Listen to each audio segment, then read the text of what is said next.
राम राम सबको। कैसे हो आप लोग? आशा करती हूँ आप सब ठीक होगे। तो फागुन मास की आज हम गणेश चतुर्थी व्रत कथा पढ़ेंगे और कथा को पूरा सुने और बीच में ना छोड़ें। तो कथा प्रारंभ करते हैं। फागुन कृष्ण गणेश चतुर्थी व्रत कथा। पार्वती जी पूछती हैं कि हे गजानन, फागुन कृष्ण चतुर्थी को गणेश जी की पूजा कैसे करनी चाहिए? इस महीने में किस नाम से पूजन होता है और आहार में क्या ग्रहण करना चाहिए?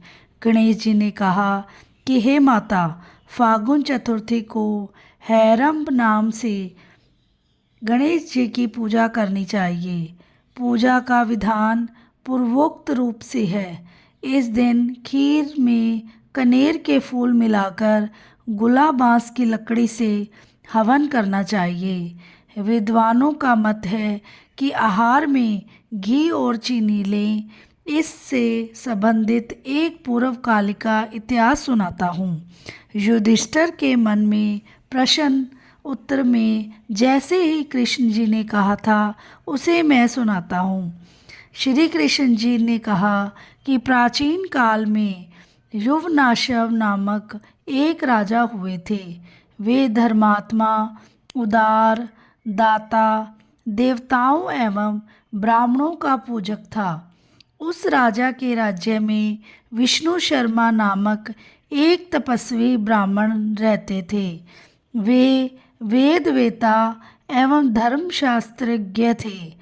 उनके 7 पुत्र हुए जो सभी धन धान्य से समृद्ध थे, परंतु पारंपरिक कलह के कारण सब अलग अलग होकर रहने लगे। विष्णु शर्मा प्रत्येक पुत्र के घर में कर्मशः एक एक दिन भोजन करते थे। बहुत दिन बीतने के बाद वे बूढ़े होकर कमज़ोर हो गए। वृद्धा के कारण उनकी सभी बहुएं अनादर करने लगी। वे तिरस्कृत होकर रोते रहते थे। एक समय की बात है कि विष्णु शर्मा गणेश चतुर्थी व्रत रहकर अपनी पड़ी पुत्र वधू के घर गए। उस ब्राह्मण ने कहा कि हे बहुरानी, आज गणेश जी का व्रत है, तुम पूजन की सामग्री जुटा दो। गणेश जी प्रसन्न होकर प्रचुर धन देंगे। अपने ससुर की बात सुनकर बहू कर्कश स्वर में बोली, हे दादाजी, मुझे घर के कामों से फुर्सत नहीं है, फिर उन झमेलों में पड़ने का कहाँ अवकाश है। हे ससुर जी, आप हमेशा ही कोई न कोई नाटक रचते हैं। आज गणेश जी का बहाना लेकर आ पहुँचे। मैं गणेश जी व्रत नहीं जानती हूँ आज, और न गणेश जी को ही। आप यहाँ से खिसकिए। इस प्रकार बहू की झिड़की सुनकर वह 6 बहुओं के घर बारी बारी सिर गए, परंतु सभी ने वैसी ही बात कही।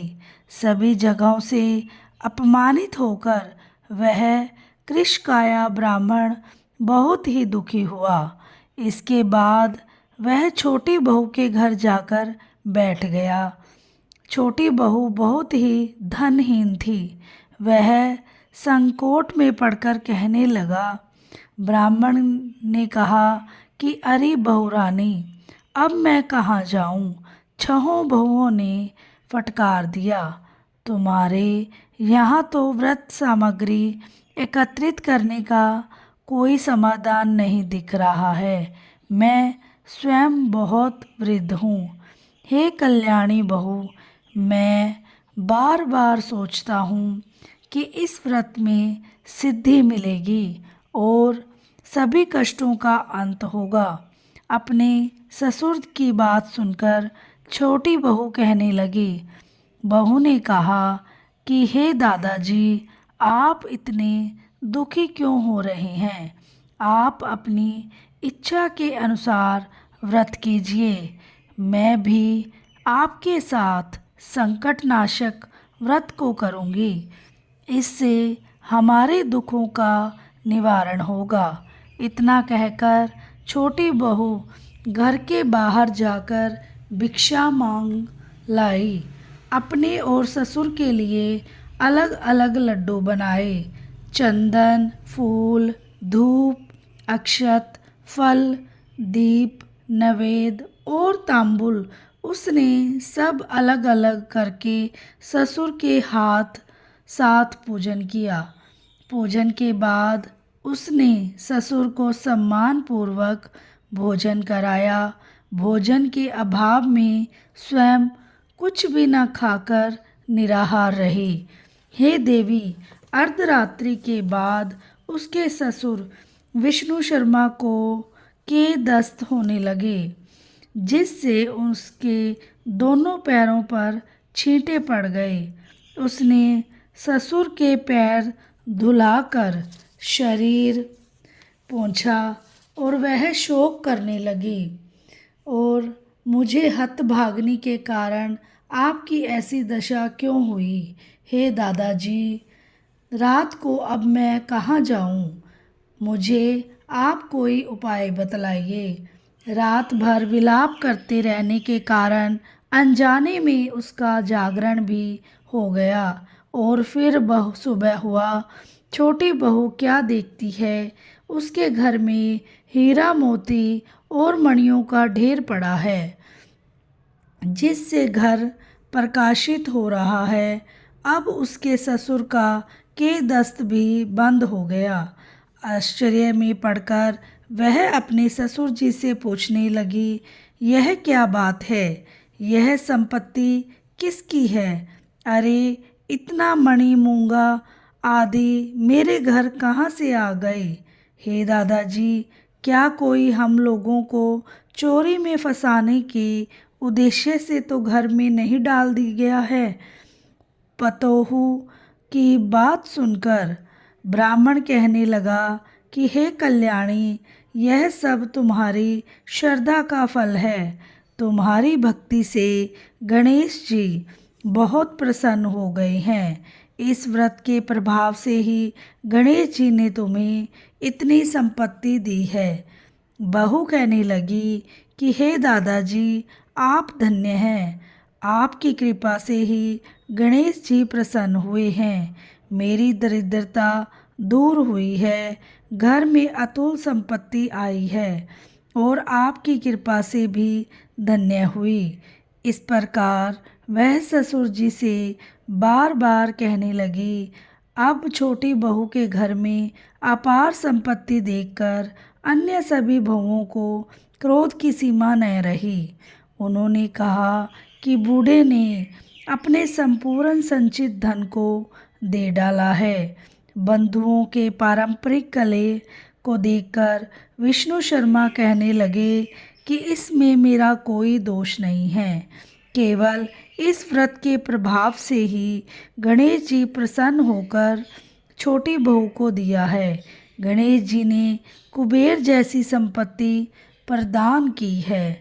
हे बहुओं, मैंने पहले तुम्हारे घर जाकर व्रतानुष्ठान का अनुरोध किया था, परंतु तुम लोगों ने मुझे दुत्कार दिया। छोटी बहू ने भिक्षा मांगकर पूजन सामग्री जुटाई। इसके करने से गणेश जी प्रसन्न होकर संपत्ति प्रदान की है। गणेश जी कहते हैं कि हे गिरिजा कुमारी, उस ब्राह्मण के 6 पुत्र दरिद्री, रोगी और दुखी हो गए। केवल छोटा पुत्र ही इंद्र के समान भाग्यशाली बन बैठा। वे 6 आपस में होड़ करते हुए फागुन कृष्ण गणेश चतुर्थी व्रत करने लगे। इस पर के कारने से वह सब भी कर्मशय धनवान बनते गए।